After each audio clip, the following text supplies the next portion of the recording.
ఈరోజు కోట నడుబొడ్డున కోట ఊర్లో ఏ విధంగా ప్రజాస్వామ్యం అపహాస్యం చేయబడింది అనేది ఈరోజు అందరూ ప్రత్యక్షంగా చూశారు.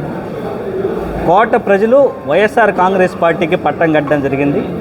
వైఎస్ఆర్ కాంగ్రెస్ పార్టీకి సంబంధించినటువంటి మెజారిటీ ఎంపీటీసీ సభ్యులుంటే వాళ్ళని ప్రలోభాలకి గురి చేసి, వాళ్ళని భయభ్రాంతులకు గురి చేసి, ఈరోజు వాళ్ళని అపహరించి క్యాంపులు పెట్టి ఈరోజు ప్రజాస్వామ్యాన్ని అపహాస్యం చేసి ఈరోజు ఆ ఎంపీపీ క్యాండిడేట్ను కూడా రకరకాలుగా బెదిరింపులకు గురి చేయడం, అడ్డుకోవడం ఇవన్నీ మనం కళ్ళారా చూస్తూ ఉన్నాం.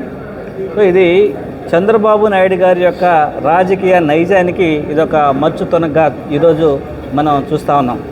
ఈరోజు ఎవరు పార్టీకి లాయల్గా ఉన్నారు, ఎవరు పార్టీకి అత్యవసర సమయంలో రకరకాలుగా తప్పించుకు తిరుగుతున్నారు, ఎవరు నిజంగా నిలబడి వైఎస్ఆర్ కాంగ్రెస్ పార్టీ జెండాని మోస్తున్నారు అనేది కోట సాక్షిగా గూడూరు నియోజకవర్గంలో తేటతెల్లమైంది. ఎవరైతే నిజాయితీగా పార్టీ పక్షాన్ని నిలబడతారో వాళ్ళకే రేపు పార్టీ అండదండలు కానీ రేపు ఏ పదవులు వచ్చినా వాళ్ళకే ముందస్తు అవకాశాలు ఇవ్వడం వైఎస్ఆర్ కాంగ్రెస్ పార్టీ చూసుకుంటుందని గౌరవ జగన్మోహన్ రెడ్డి గారు కూడా చెప్పడం జరిగింది. ఈరోజు మా పార్టీ జిల్లా అధ్యక్షులు కాకాని గవర్నర్ని కూడా క్లియర్గా ఎక్స్ప్లెయిన్ చేశారు అన్ని సినారియోస్.